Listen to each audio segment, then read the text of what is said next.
Et elles m'ont dit, j'avais l'impression d'être encore cachée sous la pluie. Comme en avril 1994, parce qu'il pleuvait énormément en avril 1994, ce qui paradoxalement a aidé beaucoup de survivants, parce que quand il pleuvait, les tueurs restaient chez eux. Le génocide perpétré contre les Tutsis, c'est en réalité des familles entières qui ont été décimées.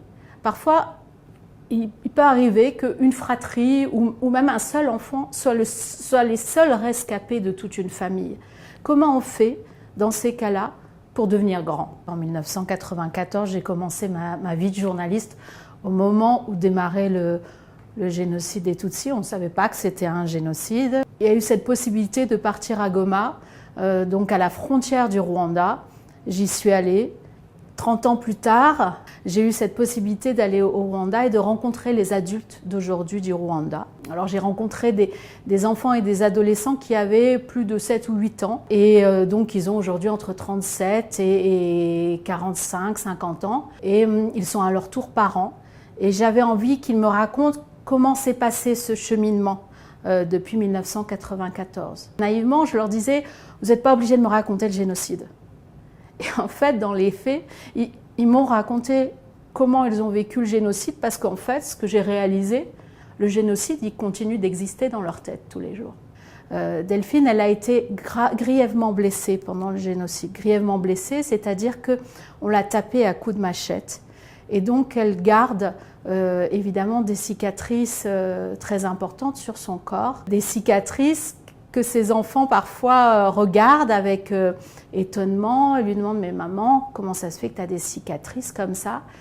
Et Delphine, elle n'ose pas leur dire ce qui lui est arrivé. Ils sont encore petits, hein, ils ont moins de 10 ans.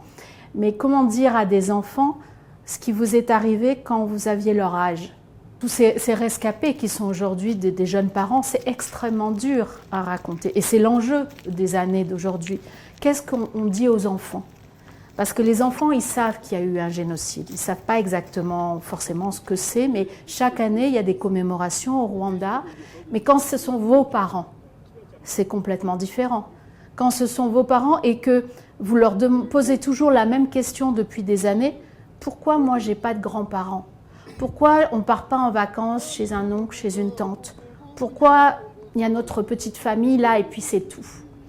Et ça, c'est compliqué au Rwanda où la famille, c'est vraiment ce qui constitue l'identité d'un individu. Il appartient à un ensemble, une famille très élargie. Le mot génocide, qui ne se dit pas de la même façon, mais qui n'existait pas dans la langue Kinyarwanda, et donc ils ont dû le mettre dans la langue, hein, l'importer de l'extérieur. Et donc en fait, effectivement, il y a souvent des endroits, des mémoriaux. Alors ce ne sont pas toujours des mémoriaux très importants, hein. Ça peut être parfois juste une petite maisonnette, une maisonnette qui est là. Il faut imaginer que les massacres ont eu lieu partout. Donc il y a des mémoriaux partout au Rwanda, reconnaissables, identifiables à une couleur grise qui est toujours la même couleur qu'on voit comme ça dans les villages, dans les villes.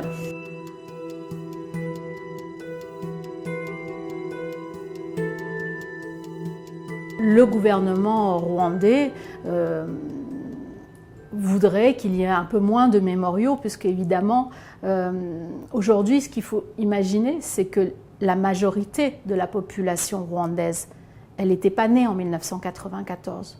On doit à la fois respecter évidemment les rescapés, se souvenir, Ibuka, comme on dit en Kinyarwanda, mais il y a aussi toute une population qui a vécu après, qui est née après le génocide, qui est née aussi dans un pays où on a prôné la réconciliation, le pardon, et où on dit que tous les membres de cette société sont des Rwandais. Officiellement, on ne dit plus qu'il y a des Hutus et des Tutsis, il n'y a que des Rwandais. Évidemment, le souvenir doit être présent, mais faire en sorte qu'aussi on soit tourné vers l'avenir. Bon, c'est très difficile à entendre pour un rescapé, parce que l'avenir, c'est aussi le passé. D'ailleurs, en Kinyarwanda, il y a un mot qui s'appelle « ejo ».